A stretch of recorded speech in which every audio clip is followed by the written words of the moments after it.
Halo, halo, halo, halo. Assalamualaikum warahmatullahi wabarakatuh. Waalaikumsalam warahmatullahi wabarakatuh. Dengan Arif para pemirsa. Dengan DMZ di sini. Apa kabar Bung DMZ? Baik, merdeka Bung Arif. Merdeka 17 Nice. Agustus. Bendera masih berkibar. tertancap di depan kan? Masih Kemarin gimana? berkibar. Menang lomba apa? Menang. Nonton doang. Nonton doang. Dekat Ya. sini ada. Iya, seru ya. Lu habis jalan-jalan ya? Iya dong, sebentar lah, Rame, refreshing. Karena setelah hari libur jadi sepi, enak. Jadi lu upacara di Bicara di rumah. lu barisin anak-anak ya. Oke, Bung DMZ, silakan. Apa yang bisa kita bahas hari ini? Menu kita itu basically mostly pergerakan dari IHSG, US rupiah, Oh, sama itu, juga sama nota keuangan tuh, Dim. Iya, betul, juga ada nota keuangan. Terus gue mau update sedikit mengenai COVID di US versus China.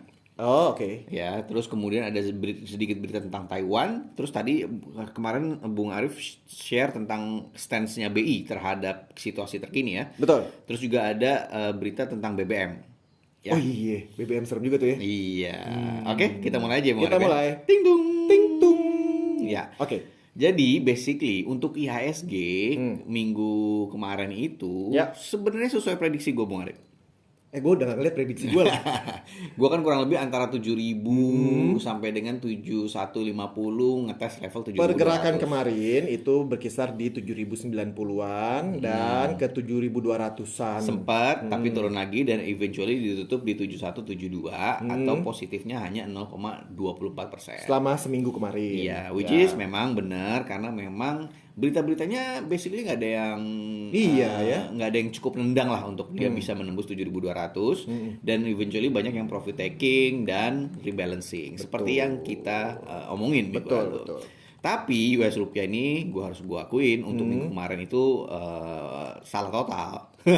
Lu bilang apa kemarin? Kemarin gue sebenarnya stance gue masih berlaku karena gue berharap rupiah akan menguat ke 14.500 tapi pergerakannya paling 14.750 atasnya. Betul. Tapi eventually dia bahkan menembus 850 Iya, gitu. betul. Dan Malah, jadi terjadi pelemahan lah ya Iya. di minggu kemarin untuk yang US rupiah. Betul, ditutupnya di 855-an lah kurang lebih ya. Sempat nembus 850-an tapi eventually ditutup di 855 kurang lebih gitu. Sama nih kalau untuk di obligasi juga pergerakannya sangat santai. Ya, sangat santai, pergerakannya di sekitar 7%-an. Nah, Flat ya. flat. Jadi walaupun di apa namanya awal minggu memang pembukaannya yieldnya naik, tapi sepanjang minggu sampai penutupan ya ada sedikit yieldnya mentok di 7.1-an. Oke. Tapi habis itu nggak kemana-mana kok. Ya, dan untuk US rupiah mungkin gue agak sedikit ngeles bahwa sebenarnya ini juga sejalan dengan penguatan dolar pada minggu lalu. Ya. Di mana dolar sebelumnya pada saat data inflasi beberapa minggu yang lalu itu kan dolarnya drop tuh. Nah setelah itu ini agak flat dan ini agak mulai agak rebound dolarnya. Dan dolar indeksnya dari 105-an ke 107-an sekarang. Betul. Dan untuk data yang lain itu juga ada oil. Kemarin oil itu agak sedikit naik ya. Itu untuk WTI di 90, di Brent-nya 96 itu ya sebenarnya masih di bawah 100 ya. Gitu. Tapi penurunan yang kemarin dari level 100 tertingginya kan 120 tuh. Terus kemudian di bawah 100, tapi setelah itu ya udah mentok di level-level Ini yang gue segini. lihat kemarin berarti. Dia di angkanya tuh di sekitar 80-an, 86. Iya, Ya, betul. 86. Untuk Ujung-ujungnya ke 89 lagi ya. 89, 90 gitu untuk yang WTI. Ini terkait dengan supply lagi ya. Basically memang Atau ya ketegangan antara mereka lagi. sepertinya karena nggak ada berita apa lagi untuk dicerna gitu kan, karena basically perang Rusia Ukraine masih. Terus Arab Saudi dan OPEC Plus juga tidak ada berita untuk menambah supply dan lain-lain. Betul. Sepertinya mereka nyaman dengan level segini gitu. Jadi ya oilnya sepertinya akan bertengger di level ini nih untuk beberapa waktu sepertinya.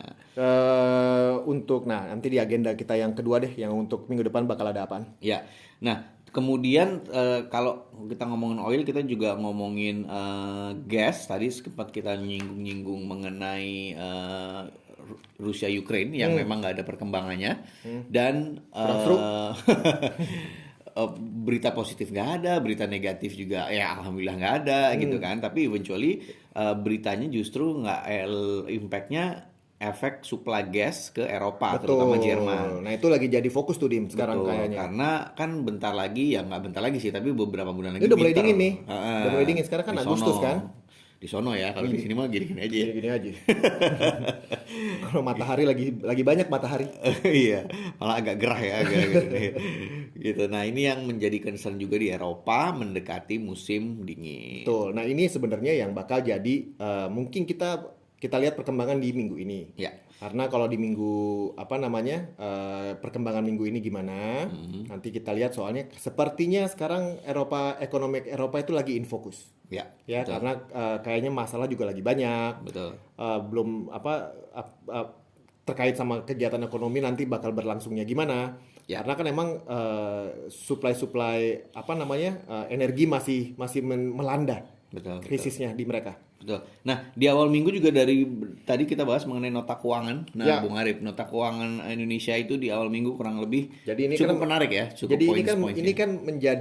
ini kan hal yang rutin sebelum 17-an kan. Iya, Ya, jadi Bapak Presiden itu memberikan pandangan ya. pandangan terkait dengan kira-kira ekonomi parameter ekonomi itu seperti apa ke depan. Ya. Jadi Indonesia itu untuk pertumbuhan ekonomi di tahun 2023 itu target pemerintah itu di set di 5,3%. Ya, berarti bagus juga masih 5,3 masih Ya, oke. masih oke Nah, dengan habis- kondisi sekarang ya. Mm-mm. Tapi ini 2023 ya kita 2023. ngomongnya ya. Nah, di situ untuk 2023 inflasi di angka 3,3%. Berarti lebih rendah dari tahun ini Tahun ini, harusnya. betul. Lalu juga rupiah berarti nggak gitu kemana-mana, Dim.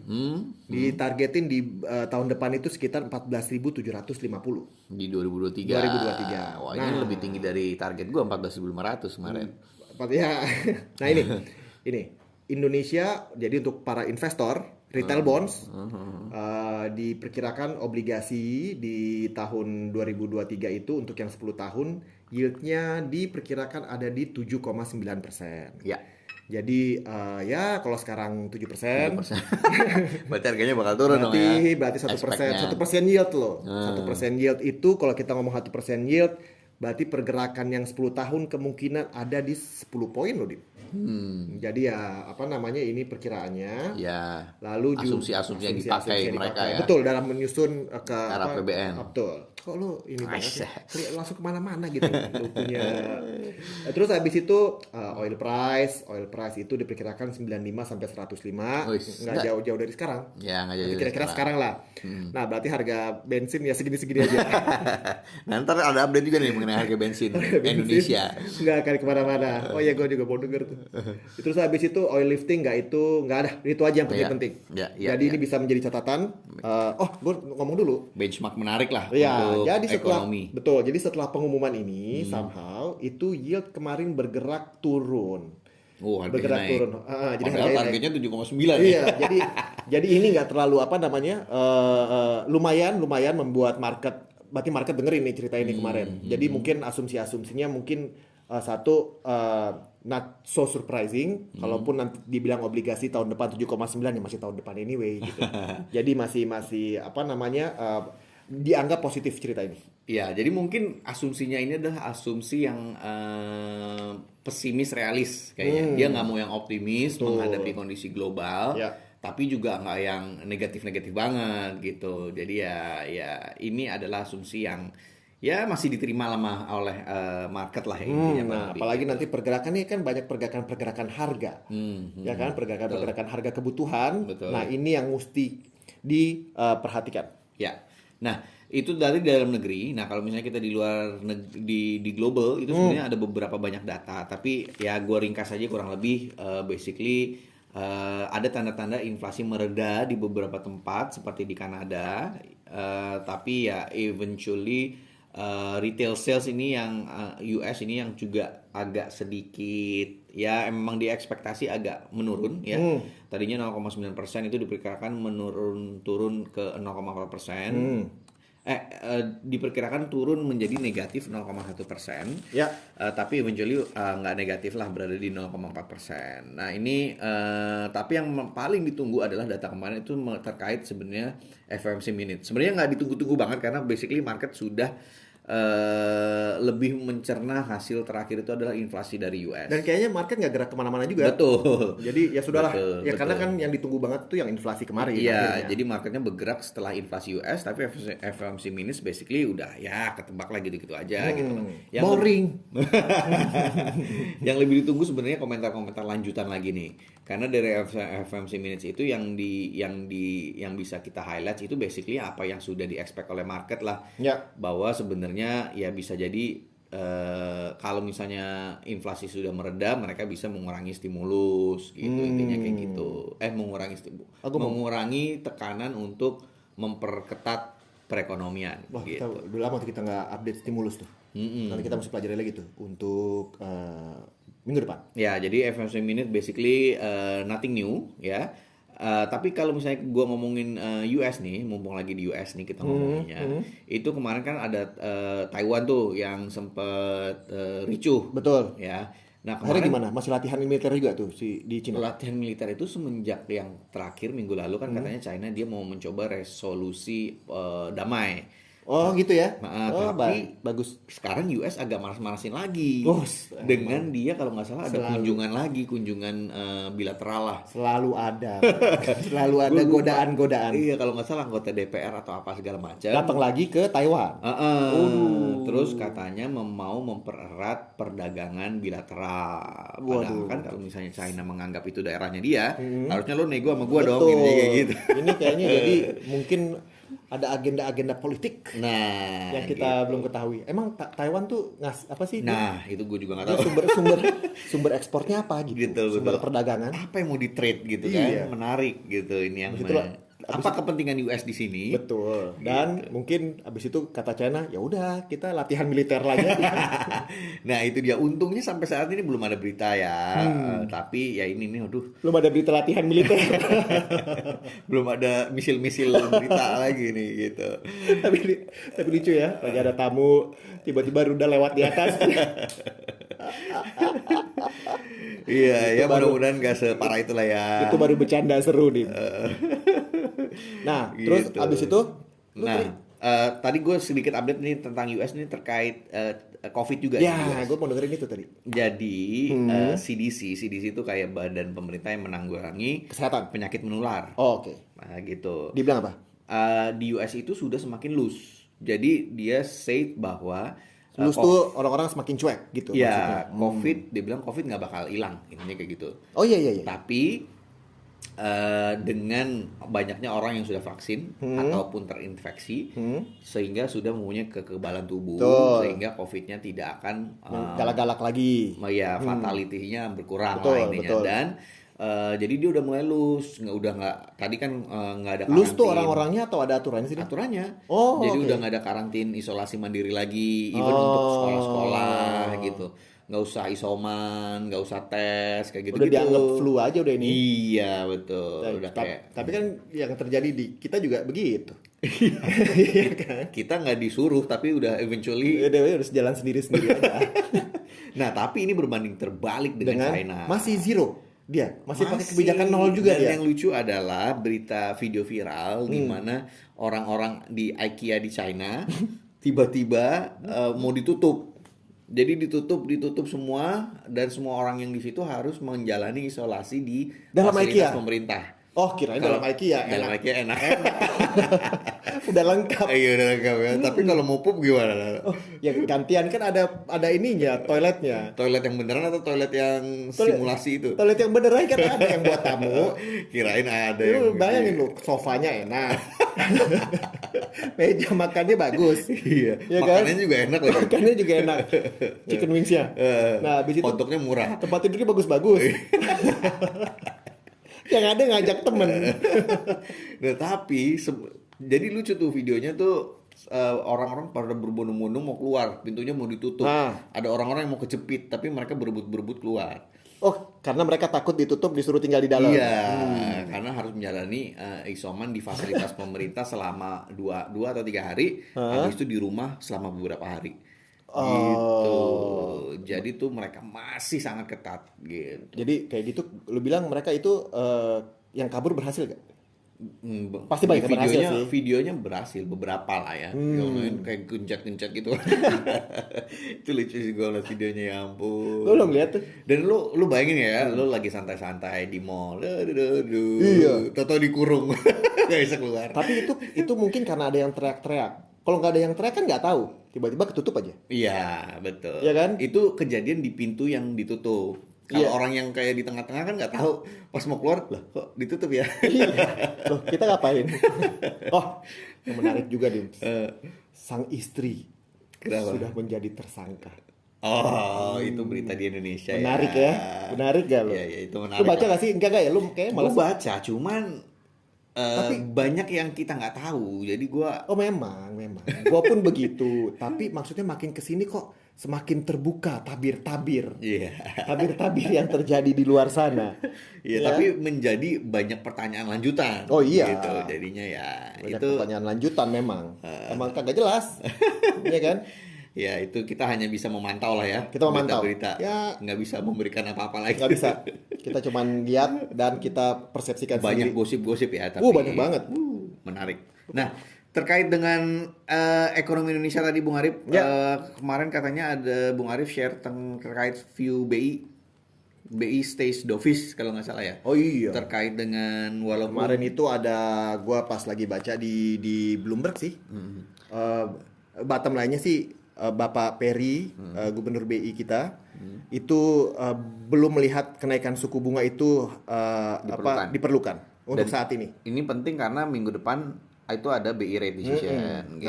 Nah, jadi ini kisi-kisinya ya. Oh jelas bener kisi-kisinya.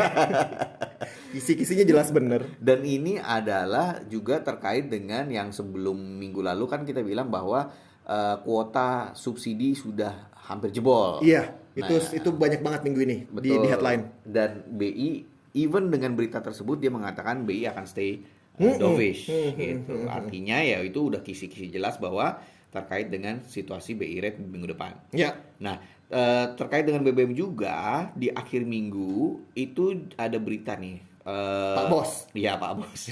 Pak Bos kita Pak Luhut itu mengatakan bahwa bisa jadi kalau disetujuin sama Presiden BBM bisa naik minggu depan. Disebutin nggak sih Dim? Apa aja Dim? Gua belum BBM baca. subsidi. Waduh, BBM berarti subsidi. Pertalite sama Pertamax. Pertama saya mau subsidi kagak dong. Dim? Masih. Solar biasa. Solar masih. Iya kalau Pokoknya- solar berarti naik kan. Iya. Solar Iya. naik, Pertalite naik. Pertamax juga harusnya naik lah. Karena ya itu kalau misalnya lihat di bensin Shell, Vivo itu kan harganya yang Iya, udah 92 aja 17.000 Udah kalau nggak salah. melejit. Iya, 17.000 apa 18.000 gitu. Dexlite men 17.000. Dexlite Ya itu yang solar, light ya. yang solar, Oh, yang solar itu.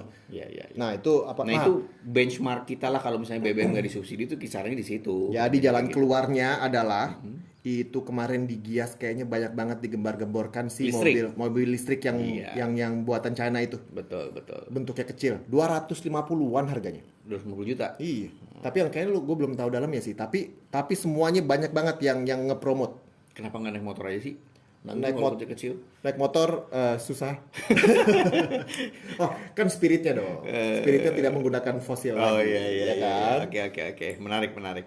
Ya, oke, berarti kurang lebih itu ya berita minggu lalu Bung Arif. Minggu depan kita Minggu depan ya langsung kita bahas ya. Jadi minggu depan itu ada yang penting itu adalah BI rate. BI rate. Ya, terus kemudian ada Masih penting berarti. Oh iya sih. Iya. Karena udah ketahuan ya sebenarnya Ini lu, hasilnya ya. nih ya lu bener-bener ya. Ini itu gue udah bawain buat lu. Iya, ntar kita Oh, bahas ntar lu di bahas, sini. oke. Jangan sampai dibahas lu lah. Habis itu gue gak mau bawain lagi datanya.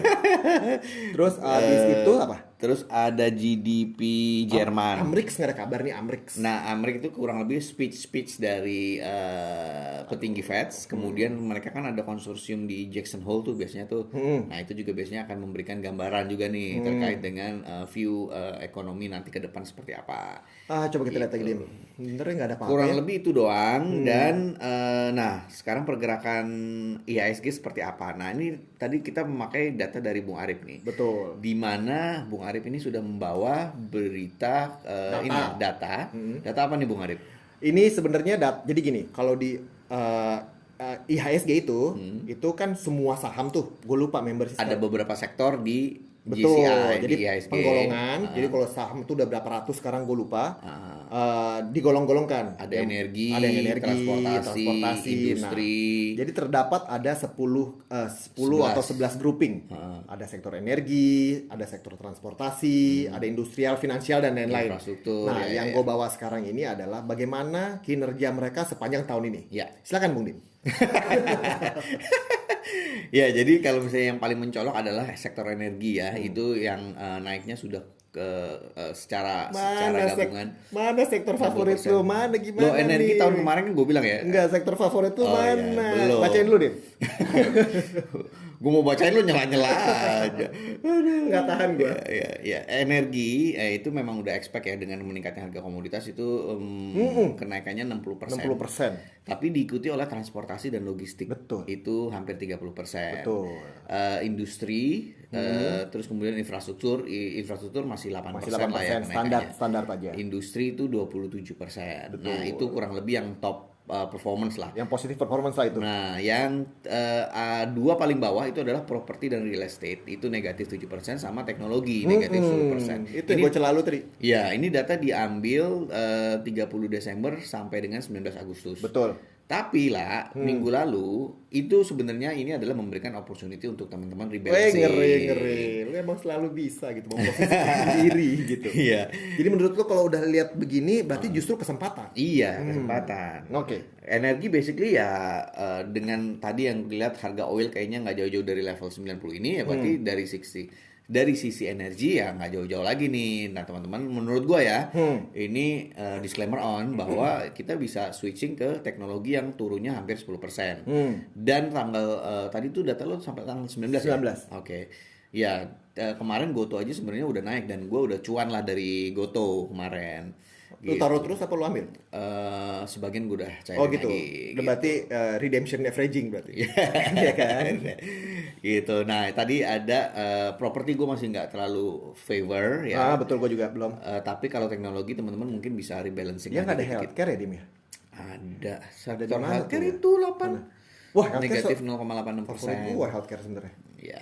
Ya udah. Ya, jadi nah untuk minggu depan sendiri pun IHSG gue pikir ya masih pergerakannya akan flat ya. Kemarin di tes 7.200 nggak bisa, minggu ini juga sepertinya agak berat ya. Jadi teman-teman mungkin isunya sama ya bahwa apa yang bisa di profit taking terus rebalancing. Jadi ujung-ujungnya ya gitu-gitu aja pergerakannya gitu. Berarti menggunakan kesempatan dalam kesempitan. Iya, betul. Harus udah melihat-lihat per sektor ini mana yang belum naik, mana yang kira-kira masih menarik. Nah, disitulah opportunity-nya. Karena untuk nembus 7.200 sepertinya akan berat. Dan kalau misalnya dari minggu kemarin aja pergerakannya itu sebenarnya range-nya agak sempit. Ya. Gitu. Nah, untuk rupiah sekarang kan 850-an. Gue sih even masih believe bahwa agak medium term itu kurang lebih sebulanan lah ya.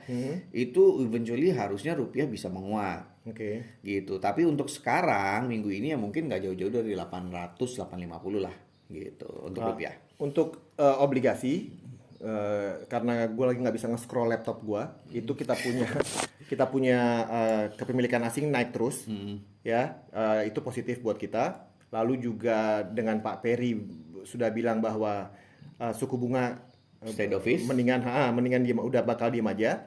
Jadi gue ngelihat kalau untuk pergerakan obligasi minggu depan karena nggak ada agenda yang penting-penting juga kan Dim, dari US pun nggak ada. Jadi pergerakannya mungkin kayak minggu lalu lah ya. Jadi mungkin pergerakannya nggak akan kemana-mana di kisaran 6,9 6,8 mungkin di atasnya 7,1 7,2. Iya. Ya. Jadi overall cenderung flat ya. Cenderung flat untuk semua aset. Walaupun gue masih ngelihat kemungkinan arus asing tuh udah lumayan masuk sih Dim. Iya. Ya. Nah, berarti BI rate nggak usah ditebak lah ya, udah jelas lah ya. Udah. Kita nggak ada perdebatan di sini. Nggak usah berdebat lah. Masa kita ngelawan Pak Bos? Pak Bos sudah bilang begitu, kita bilang yang lain. Iya.